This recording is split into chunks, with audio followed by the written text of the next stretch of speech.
that colonization, that patriarchy, which took away from matriarchal societies. I think oppression, lateral violence. There's so many historical aspects that systemic racism that's built into all of the systems, discrimination. We can go on and on and on. There's lots of root causes. Welcome to The Scaries, brought to you by Racer Co. I'm Sky. And I'm Talitha. We are proudly broadcasting from Treaty 4 territory. In each episode, we tackle the alarming, inconceivable, questionable, shocking, and scary statistics relating to, impacting, and intervening with the lives of women and girls worldwide. You'll hear the scary truth, take away tools and tips, and learn about what you can do about it. And really, The Scaries is an opportunity to raise awareness, share resources, and use our voices as women and supporters of women to make some real change. As always, the opinions and the views expressed on this podcast are solely our own, and it's for entertainment purposes only. And specifically in this episode, and as in with many of our episodes, we will be sharing some content that could be triggering to you, so please listen with caution. As straight, cisgender, white, able-bodied settler women, we are very aware of the privilege that we have, and we want to use this platform to spread awareness about the scary reality that women from around the world face in different life situations. Why? Because sometimes nothing is scarier than being a woman.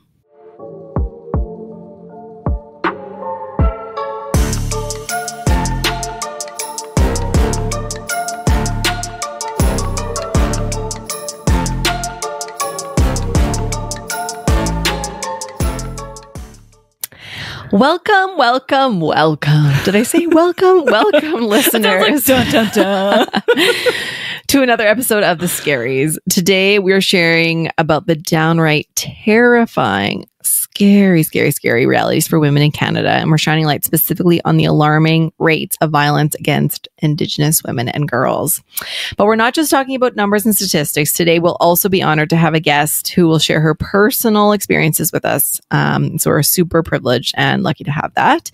Her story sheds light on the harsh realities faced by Indigenous women and girls across the country and kind of what she's been doing, the action she's taking, the healing she's had, and then what we can do as allies. Absolutely. So I know that we say this every single time, but these stories and statistics we will be discussing today may be triggering to some listeners. In particular, our guest shares about sexual abuse as a child and as an adult. So if you are going to be triggered by that, please prioritize your own well-being and step away.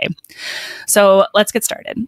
Violence against Indigenous peoples reflects a very dark and traumatic history, specifically in Canada, a history that continues to cast a long shadow over Indigenous families, communities, and the Canadian society as a whole. Indigenous women and girls are at least 3 times more likely to experience violence than non-Indigenous women and 6 times more likely to be murdered. On any given day, thousands of First Nations, Inuit, and Métis women and children are living in emergency shelters to escape abuse. And with on-reserve shelters, they still remain extremely underfunded. Indigenous women and girls are not only more likely to be victims or survivors of crime compared with non-Indigenous women and girls, but they're also at a much higher risk of experiencing specific acts of violence. These include physical assault, sexual assault, and spousal violence. Higher rates of violent victimization among Indigenous women and girls cannot be fully explained by risk factors usually associated with victimization, such as childhood maltreatment, social disorder in one neighborhood, homelessness, drug use, or poor mental health. Even when controlling for these and other risk factors, it is blatantly clear that being Indigenous in itself is a risk factor for violent victimization of Indigenous women. So just being born and who you are is just a risk factor. So we will note that this episode is not going to focus on the genocide of missing and murdered Indigenous women, girls, and Two-Spirit people. While related and connected, obviously, that's a separate topic that we're going to get into on its own episode, as it carries a lot of weight and is a very dark part of our Canadian history and present. So first, let's define what violent victimization means. Violent victimization is defined in a 2018 survey of safety in public and private spaces as a physical assault, so like an attack, a threat of physical harm, or an incident with a weapon present, or a sexual assault, so forced sexual activity, or even just attempted forced sexual activity. Experiences of violent victimization carry significant weight, affecting not only the immediate well-being of individuals, but also their long-term social, economic, and emotional outcomes. Yet, shockingly, a substantial portion of these crimes never even make it to the authorities. Shocking. Yeah. Seriously. For Indigenous women, the decision to report such incidences is deeply layered. Historical factors, including the enduring impact of colonialism, have eroded trust in law enforcement and the justice system. The Truth and Reconciliation Commission, or TRC, of Canada's 2015 report highlights these systemic challenges, revealing a fractured relationship between Indigenous women and authorities. We'll talk a little bit more about trust again later on with our guest, but really the barriers don't end there. Indigenous women face a myriad of hurdles in seeking help or justice following victimization, from a lack of cultural sensitive resources to physical and inaccessibility of support services. The obstacles can seem insurmountable. Moreover, there's a pervasive sense of distrust, like I said, towards law enforcement and concerns about confidentiality within the justice system, as documented by the TRC report. So where does that leave us? Great question. Here are some of the cold, hard truths. In Canada, intimate partner violence stands as the most prevalent form of violent victimization against women. Astonishingly, it accounts for 45% of all violent incidences reported to the police. But behind these statistics lie deeply troubling realities that disproportionately affect Indigenous women and girls. So picture this. Within Indigenous communities, the risk of experiencing family violence at the hands of an intimate partner or family member is alarmingly higher than for non-Indigenous women. The violence they endure isn't just more frequent, it's often more severe, painting a grim portrait of the challenges that they face. Now, consider this. More than 6 in 10 Indigenous women have faced physical or sexual assault in their lifetime. That's a staggering 63%, as reported by Statistics Canada in April 2022. To put this in perspective, about 2/3 of Indigenous women have experienced violent victimization in their lifetime. Wow. And remember that many, many, many go unreported, so this is not even the full picture. So scary. Mm-hmm. These harrowing figures don't exist in isolation. They're deeply rooted in the historical trauma of colonization and ensuing policies that continue to perpetuate violence across generations.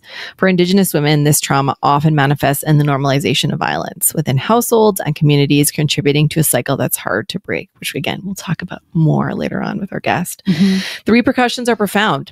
Indigenous women who have ever been under the government's legal responsibility are 8 in 10 likely to have experienced violent victimization in their lifetime.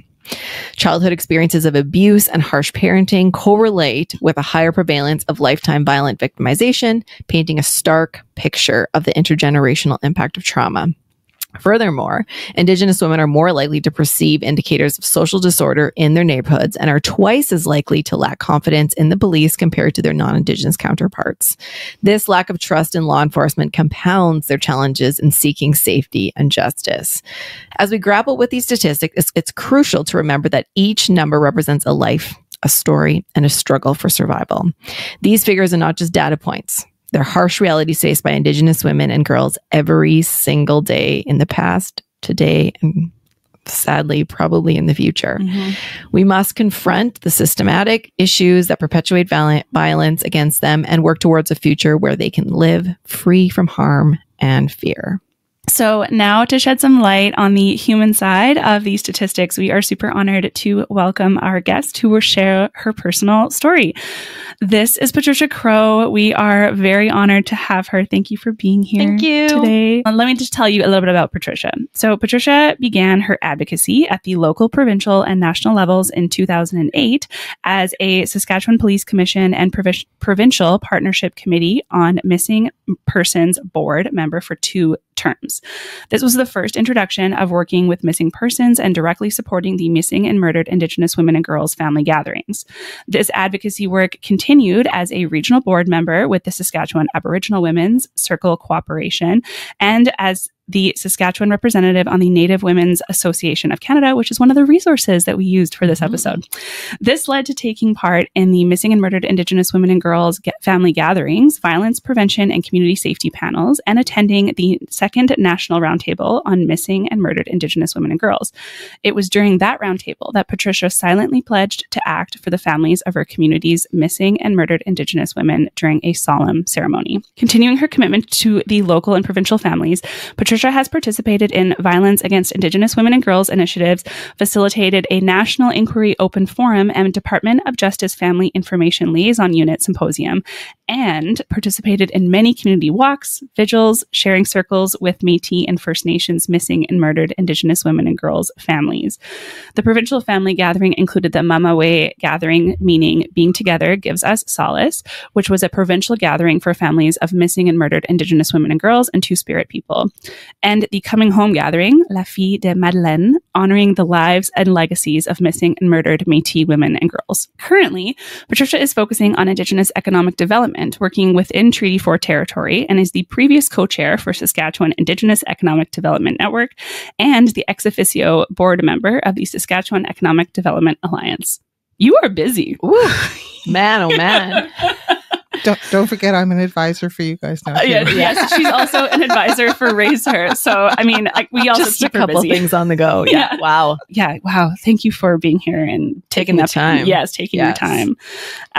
So, as we always do with our guests, we are going to fire some rapid fire questions. They never really tend to be rapid fire, but they're more to break the ice, just to get you ready to loose and talk. And yes, exactly. So they're meant to be light, but some of them aren't. Maybe. We'll see. Yeah, take it over, Sky. So, starting off, what is the best piece of advice you've ever received? I like to use the words of wisdom that were shared with me with a late elder, and everything is in preparation for what's ahead. And I didn't really understand that in certain parts of my healing journey, but looking back now, I can see where certain events have led us to where we are. And just like today, sitting here together with you two beautiful women in your home. Thank you for that. So everything is in preparation for what's ahead. And so sometimes when we're going through challenging, difficult things, we don't see how that's preparing us for our future life. Wow, that's great. Definitely something to keep in mind. Get tattooed. Yeah, no. Telling me. Skylar, I have a lot of tattoos, and Skylar's always like, that's your next tattoo. Yeah, literally. Or maybe it's mine. Yeah, maybe it's yours. Thank you for that. So next question is, if you could grant one gift to women, all women, what would that be? The gift of fearlessness. And so this was something that I lived in a lot of fear growing up for various reasons. Fear of the dark, fear of being alone. It led to sometimes not good choices in relationships. And so my act of fearlessness was moving out to Vancouver by myself and taking on a big city, taking on back alleys and all kinds of different adventures, but giving myself that permission to walk without fear and without fearing that something negative was going to happen to me. And that's a big thing coming Very from powerful. your history and everything, which we'll get into. So that's very powerful and very important, I think, especially for all women, as we know, like confidence and connections are kind of the two things that hold us back from leadership and taking on those roles and those behaviors. And that directly aligns to what you said. So yeah, absolutely. Thank you. Okay. Last question. What is your scary? Well, that's an easy one for me, unfortunately. It's abuse. And so abuse can take on many forms. It can be emotional, physical, spiritual, sexual. There's so many, it encaptures so much. And so that's it. It's abuse. Scary. Yep. Yeah.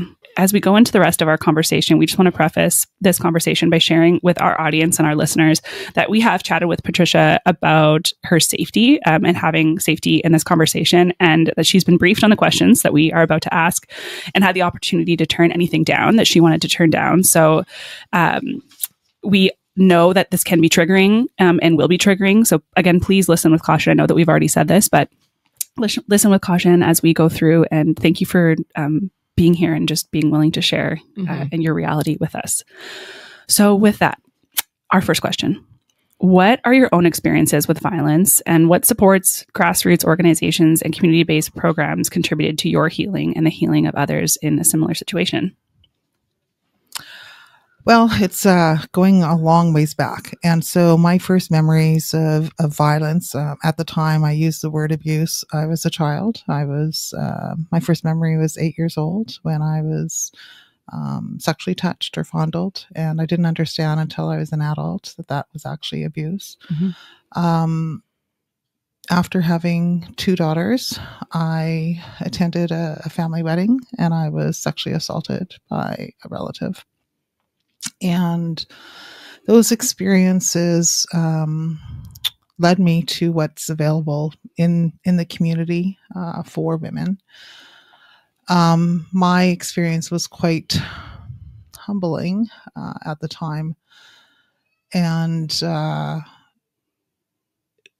talking to a male police officer in a hallway at 24 years old, led me to realize that the processes need to change and that we need to come from a different direction. So those services in terms of grassroots, of course, our first point of contact are going to be those police services.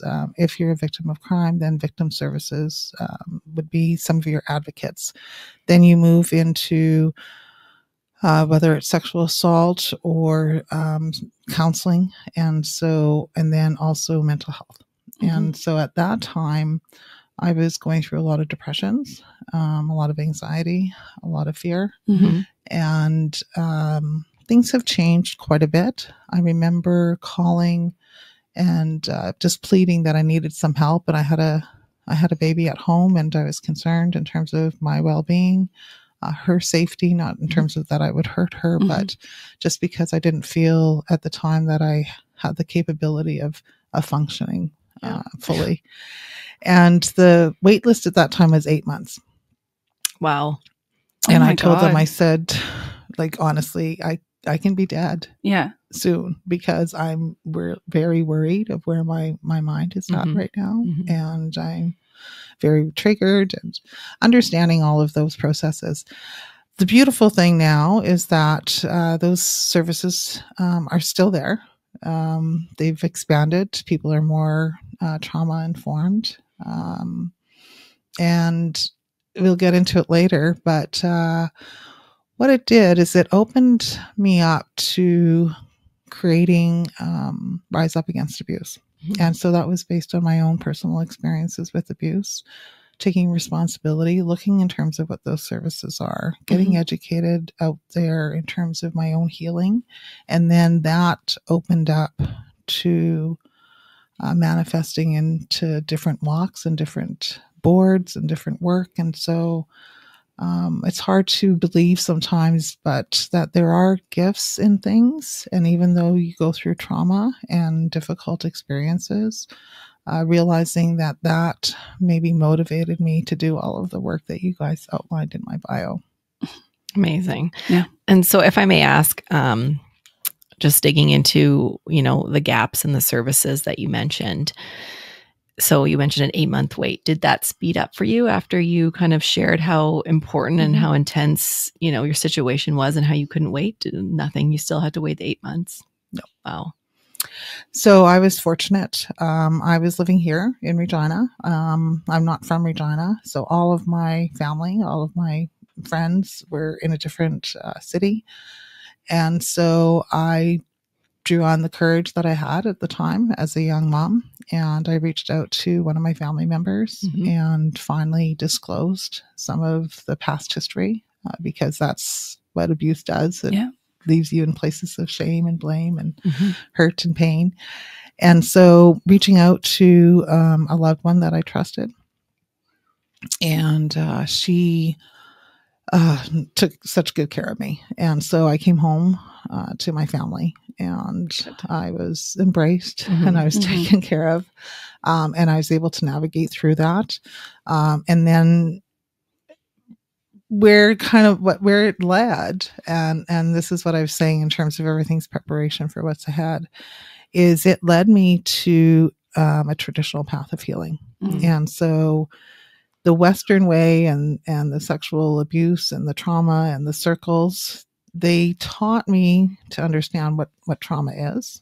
They taught me in terms of understanding the terminology, Right. but it didn't really help me with my healing. That came from a different direction. And so one of the pieces of advice that I give individuals is that when you're going through these challenging, difficult trauma experiences, is that you seek answers everywhere. Yeah. And you find what works for you, because my path might not work for you. But explore, delve. That's part of that. Being fearless is not limiting yourself, and find the answers that you need. Awesome.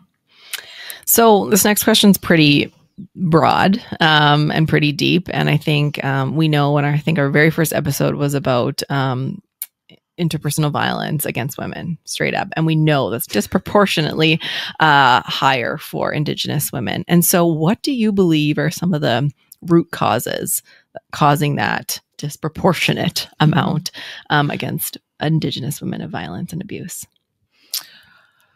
Well, I know that you women have read the Truth and Reconciliation Calls to Action. So in that process of understanding the history of First Nations and Métis, of course, is colonization. And putting individuals onto First Nations that are sometimes remote. A lot of our Métis communities can be remote. You needed permission. So the Indian Act was not kind to women, wasn't kind to anybody, still is in existence. And so that colonization, that patriarchy, which took away from matriarchal societies, I think oppression, lateral violence, there's so many historical aspects that systemic racism that's built into all of the systems, discrimination. We can go on and on and on. There's lots of root causes. But I think that leads to intergenerational abuse. And as I stated at the beginning, my abusers were family members. And so that's intergenerational abuse. And as an adult looking back, I'm positive that they also went through abuse. And that's when I started realizing that these are circles and cycles. And so how do we stop it? How do we mitigate it? And I made some difficult decisions in my life. I have 2 daughters, and I chose to raise them away from everyone, to try and protect them, to try to raise strong girls, strong women. And it's funny how you think that it's just in your family, but what happened is that it was in that extended family also. And so I'm not trying to scare individuals in terms of that there's no escape, but there is. The challenge, though, is, we make some difficult decisions, and my choice was to raise my daughters away from family. Well, and that's your fearlessness too. I mean, that takes a lot of fearlessness to make that difficult choice, because I think so often people rely on their family to raise. I mean, it takes a village, as they say, to raise a child. So making that choice is so incredibly fearless.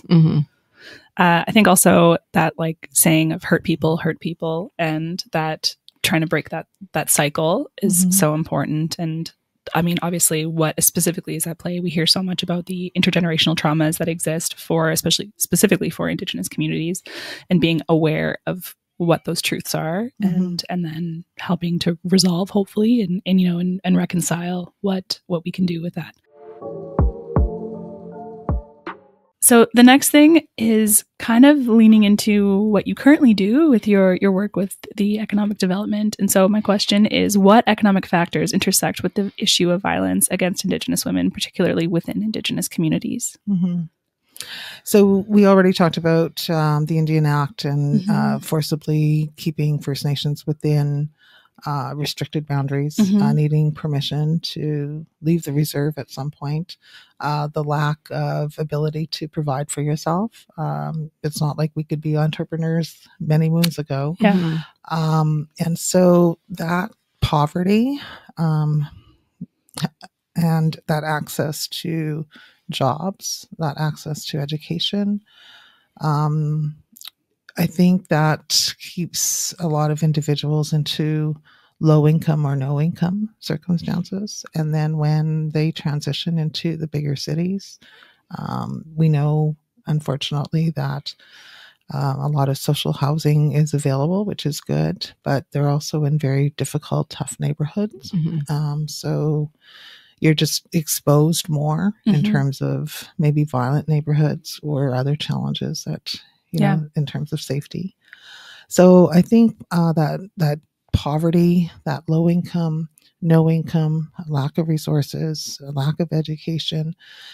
It's not that it's not all bleak, but at the same point, I think that puts individuals into difficult circumstances, and that may also lead to alcoholism, drug abuse, making some difficult choices.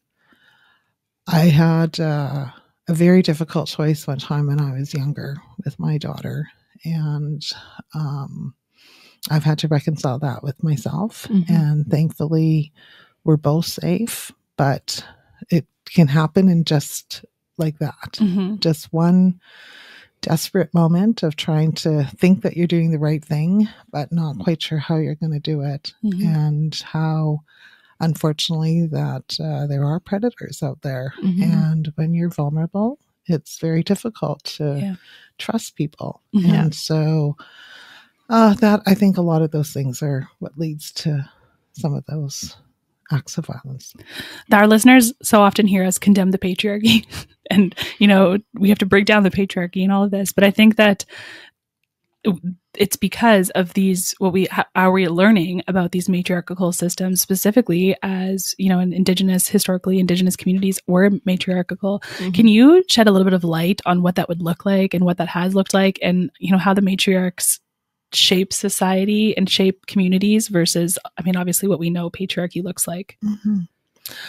Well, we're in this period of reclamation. And so as we're reconciling that past, even with ourselves, with our communities, it's also understanding who we are as Indigenous people. And so when our language, our culture, our traditions, all of that's taken or goes underground.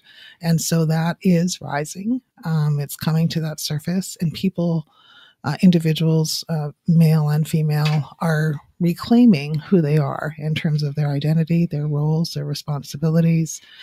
And thankfully, we have old ones, we have ancient ones, we have elders, we have traditional teachings. And so traditionally, those leaders, a lot of times it would be the families. And so there would be one woman that would represent the families, and those families would come together and have discussion in terms of whatever was facing the community. Also, from a medicine perspective, there's medicine people who work with plants, herbs, those kind of things. So there was a lot more respect in terms of survival in, you know, these lands. And what happened with colonization and coming in with that patriarchal worldview is that it diminished the woman. There's some historical references in terms of how they refer to women. We don't use that term anymore. But what they did in that process was they removed the decision-making, the respect, the sacredness of that woman, but also sexualized that woman. And so right now, we're still seeing the long-term effects of that, even in 2024.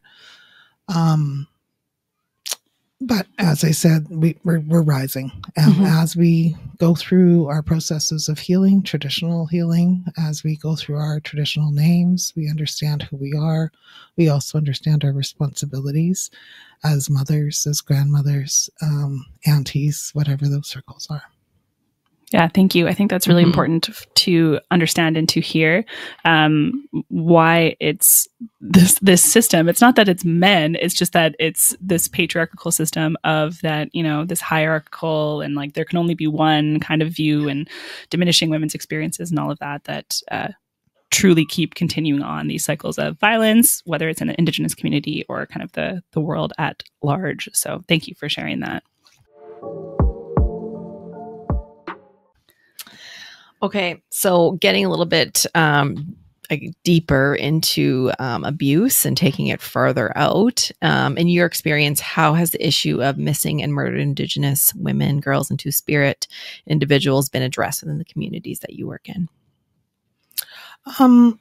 We heard a little bit about it in the bio, and so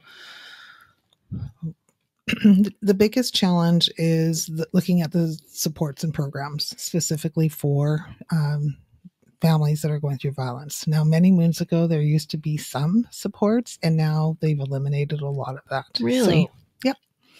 And so, why? This is very backwards. What?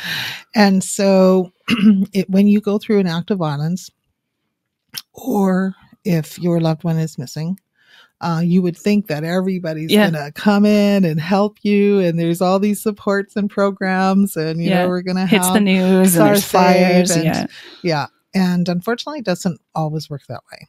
And I think there's some misconceptions and myths and other truths out there. And so, with the work that I was doing with the provincial partnership, is that we actually started meeting with the families, and of course, we don't have the answers, but we need to understand what the challenges are, where the gaps are, maybe identify some areas that we can have some control and authority over. And so for missing persons, and this is all persons, not just MMIWG2+S, but we implemented, for example, the 24-hour. People think, oh, I can't report my person missing unless they've been missing for 24 hours.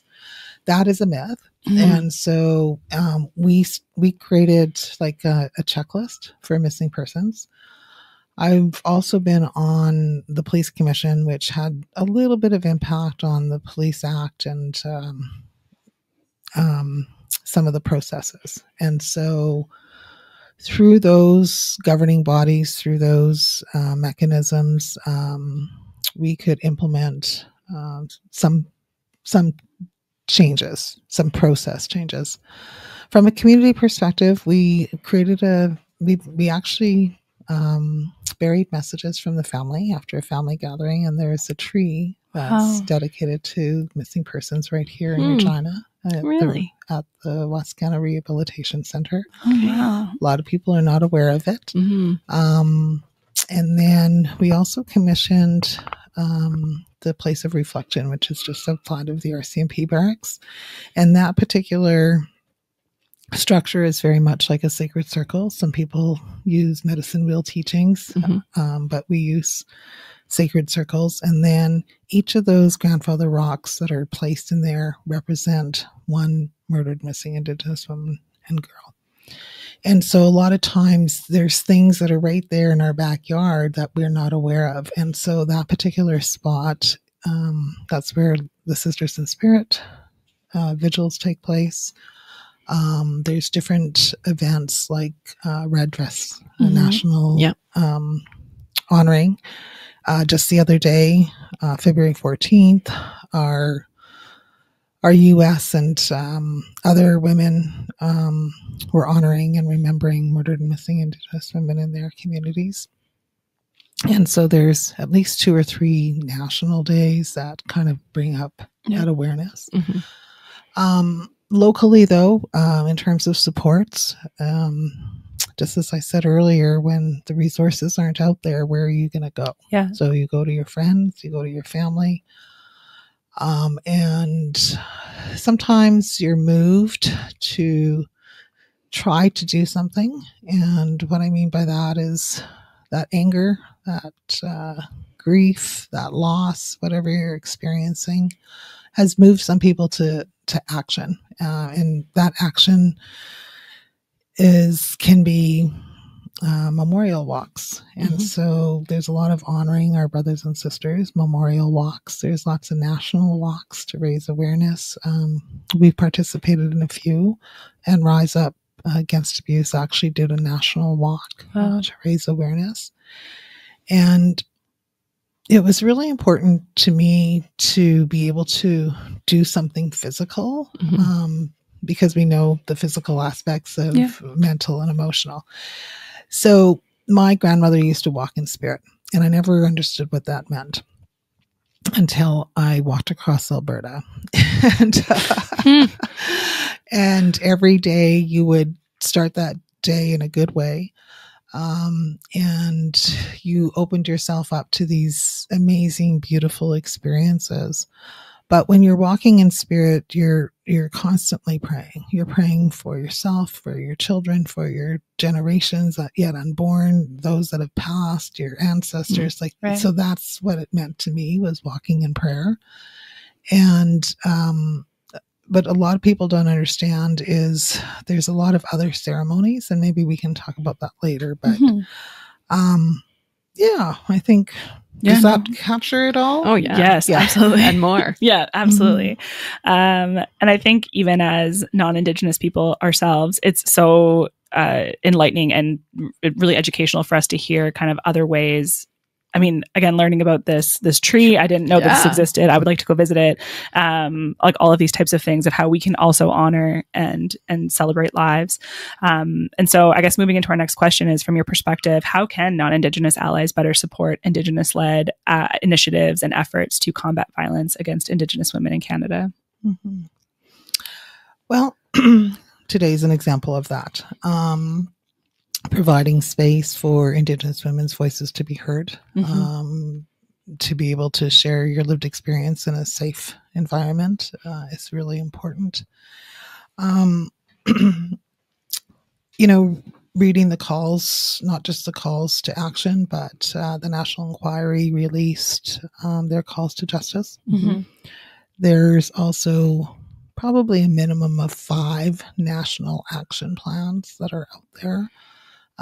Addressing everything from being remote, no cell phone service, no internet, no computers. How do we, help that individual? So being aware of what those resources are, and implementing some of those plans of what we can do as individuals. So I'll go back to the Mumaway gathering. And so we were looking for a host organization. And so the YWCA stepped up. And in that process, I don't even think they just do it naturally. In that process, what they did is they took on all the responsibility, like the financial responsibility. They left the planning to the families, and they stepped out of that. They respected and honored those families enough to let them run the agenda, and they coordinated all the volunteers, coordinated all the spaces, did all the registrations, and just took all of that stuff away so that the families could just focus on what they needed to focus on for those days. They came into the planning meeting, but not to run it, not to take ownership of it. And they started in pipe ceremony. And so they were willing to step out of maybe their comfort zone a little bit and say, you know what, this is the way that we do things. We start with crater, we start with tobacco, we start with offerings, we start with cloth. And then they just, opened up the door, helped with the pathway, but then got out of the way. Yeah. Because they knew that it wasn't about them. Yeah. And I think sometimes I've met individuals that are, we're going to save the people from themselves. And, I have the answers and I know what I need to do and we're going to take care. And that's part of the challenge of those systems Yeah. is, we've been through this for 150 like plus that's years. colonialism. Yeah, that's It's exactly what colonialism okay, is. you know what? Yeah. Just provide the space, provide like what you have provided here today for my comfort. The coffee, the comfortableness, the safe environment. Create those circles, and that's the hard part. Is we already talked about the challenges of when people are vulnerable, when they're going through abuse, when they're going through violence. And the challenge is that we need to hear from them, but at the same point, they don't need to create the space for them to be heard. And so when we see, you guys are wonderful at this, people, is when we see that, that there's circles or systems that we need to speak up, that we need to point things out, that we need to be that voice. And what I've always said to my light-skinned brothers and sisters and our non-Indigenous family is that we might not be in the room if there's racism, if there's discrimination, if there's, why do we have to do this? First Nations this or Métis that. That's where those ally voices need to rise. Yeah. Yeah. Something that's very important for Skylar and I since we started Raise Her. So obviously the Scaries is new, but Raise Her, as you are advisor for, is almost 5 years old. And our very first event, we had a very fantastic Indigenous woman come and share and be a part of a panel. And something that she said and has stuck with me since she's said it was that she walked into the space and looked around to see if it was safe for her and to see what and how it felt. And she said that it felt safe, which was just something that was really important for us to make sure that all of our spaces are safe. And we outline that in like every event that we have and everything that we do is that safety is of the utmost importance and that we don't want to make people feel tokenized to share their hurt for our benefit. And so I think especially as non-Indigenous allies, as we hopefully are and call ourselves, that we can at least create spaces and hold space because we have the privilege and we have those spaces to hold space for people. So yeah, I think that's, and again, even talking about like those people who are like, rah, rah, we're going to save it. That's that's colonialism. And like, we're going to come and save the people from themselves. And so it can be really uncomfortable to be vulnerable and to like go into a pipe ceremony where I don't know what to do because that's not my culture, but to be willing to be vulnerable and learn and be taught and take in cultures and take in even just learning how to smudge. I've been a part of a circle where we had to smudge and like people say they pass on it because they don't want to do it wrong. But I think that that's part of the learning is to take in cultures and to be willing to be vulnerable. Totally. And I think it's just building that trust that we talked about, right? Rebuilding the trust from years and years and years of breaking that. And so what are the steps that we can take and what are the symbols that represent the starting of building that trust again? How can we as non-Indigenous allies show that it is a safe space? And I know we really are conscious of that and try to support other organizations in doing the same. So thank you. So what are some of the cultural practices and Indigenous ways of knowing that you can share with us to raise awareness or educate on mitigating gender-based violence in Indigenous societies? Okay. Well, we already kind of talked about right second. We already kind of talked about that pipe ceremony. And so there's some beautiful teachings out there. And a lot of people don't understand how we have natural laws and spiritual laws and how those are all interconnected.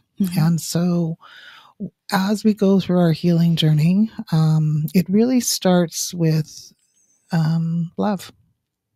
It starts with forgiveness. And there's these beautiful gifts that are out there. So some people call them the 7 teachings. And so maybe you've heard them. Yeah. And I remind people that it all starts within yourself first. So it's love, respect, truth, honesty, humility, leading into wisdom and courage.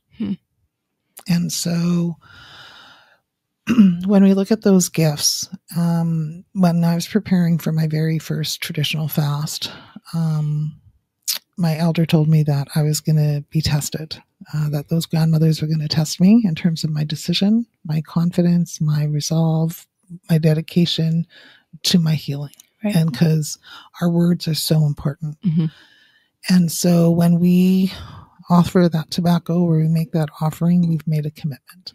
And it's a commitment to ourselves. So we need to fulfill that commitment. And it can be daunting and it can seem hard. And so in that preparation, I experienced all of those teachings one way or another. And I think one of the hardest ones for me was that humility. And so there's the teachings, there's the elders, there's the circles. You mentioned some of the medicines like the smudge. And so there's sage, sweetgrass, tobacco, and cedar. And so once we start opening ourselves up to our traditional path, we know that Mother Earth provides everything that we need. Everything begins with Creator. We start thinking in circles rather than in this A line, and how everything's interconnected, and how those spirits that are in everything are there to help us, to guide us, that we all have helpers, not just physical helpers. And so we mentioned earlier in terms of receiving your spirit name. And so with that, the way that it was shared with me is that Creator gave us our names before we came into this natural world. And in that process, that's how Creator recognizes me. And so when I was born, my parents would have named me Patricia. And through life, that's how I got my last name, Crow. But with that name, there's responsibilities. And so it's up to me to learn how to say my name in my language, use it in prayer, use it when I'm talking to Creator, when I'm making my requests, when I'm sitting with those good grandmothers and good grandfathers in lodge. And then I was very blessed to be able to sit with the late Florence Allen, and Florence was from the Medicine Lodge, Medeoan Lodge, and she has a Grandmother Moon ceremony. And through the Grandmother Moon ceremony, we learn as women about our connections to that moon, to our cycles, including our moon cycles. And we also can call out to those grandmothers. And it's a reminder through our songs, through our offerings, through our prayers, that we can call out to those grandmothers to help us when we need help. And in that process, it reminds us of our own sacredness. It reminds us that we are life givers and that we give life to everything. It's not just to our children, not just to our grandchildren. It's to our homes, to our relationships. And so as we open ourselves up to that traditional walk, there's a lot of work that needs to be done. We'll use the word healing, but in that process, you learn so much about yourself, and you can stand in that sacredness. You can stand in that power. You can stand as who you are. And you bring that with you wherever you are, in your work, in your jobs, in your volunteerism. And then we teach that to our children, to our daughters. I have 2 daughters. I have 5 granddaughters. Wow. That's a power squad. Yeah. And then we can't forget that gift of respect.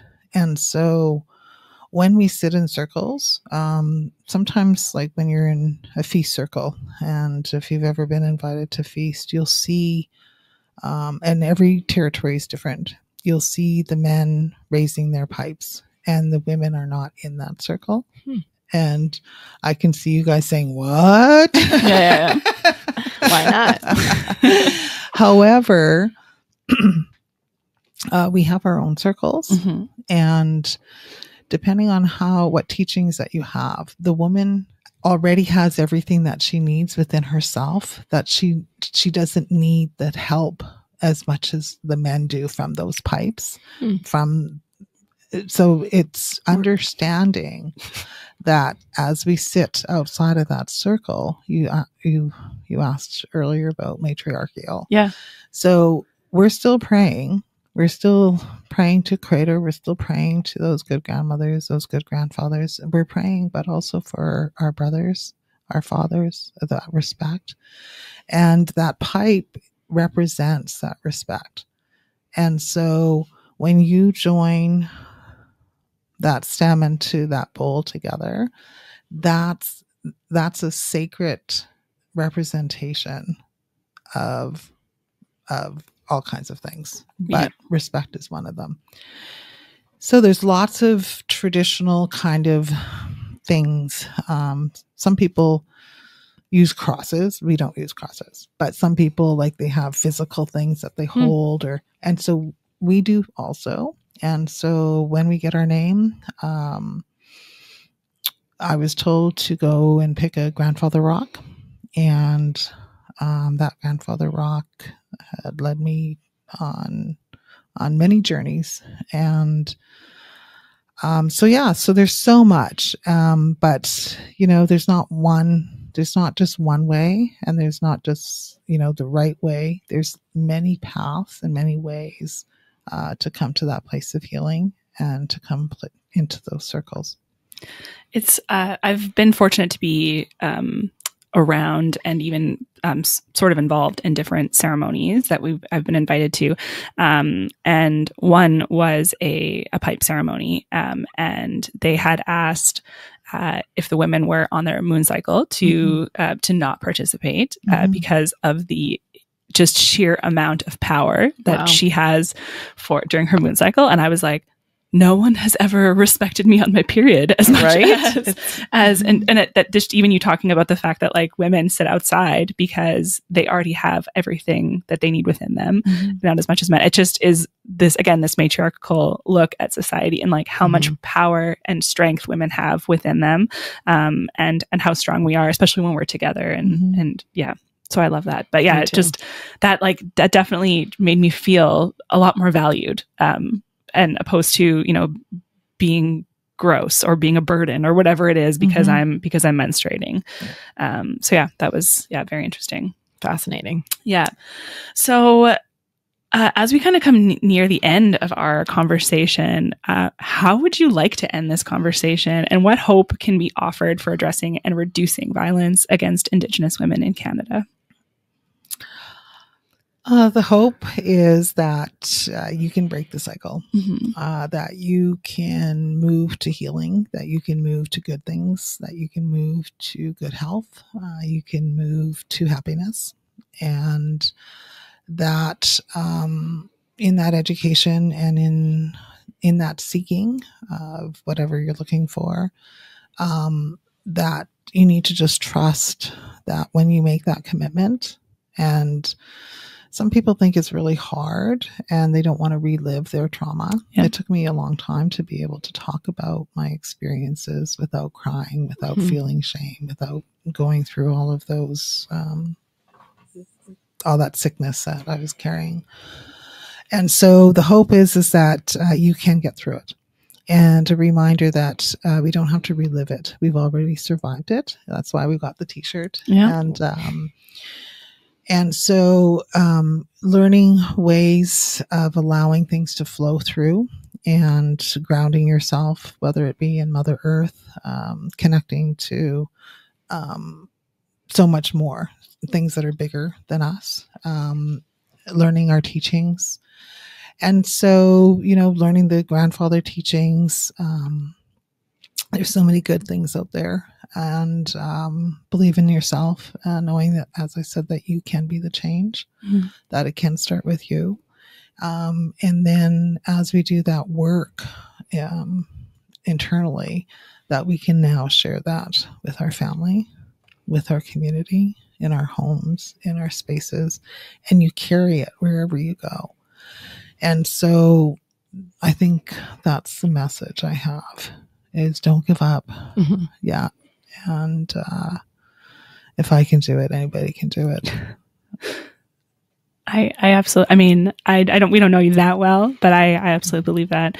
And something that we actually learned in our human trafficking episode that we covered was that that you don't stop, and you keep continuing on the conversation. You keep supporting people, as whether they are, you know, as you said, you feel like you've healed and you are still healing from it, but it's don't stop that, and continue on supporting people, and yeah, keep sharing love. Well, I know you guys like statistics. I love statistics. I know, but I don't have a statistic for you. But I do have, when we talked about Rise Up Against Abuse, we said that we can't change the statistic. So in my lifetime, I will always be a woman who has been sexually assaulted or has went through sexual abuse. So that statistic won't change for myself.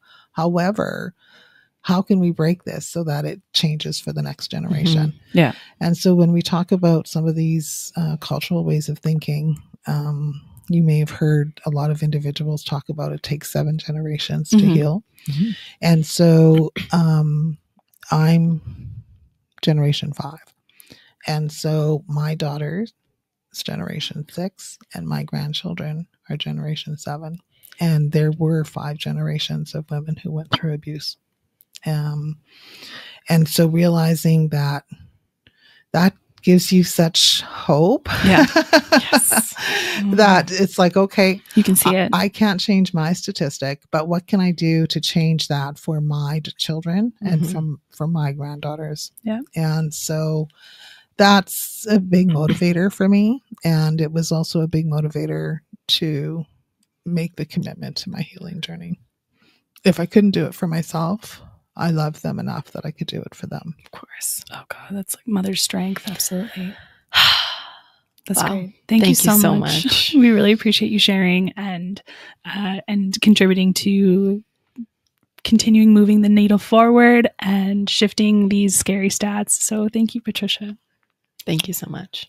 Thank you.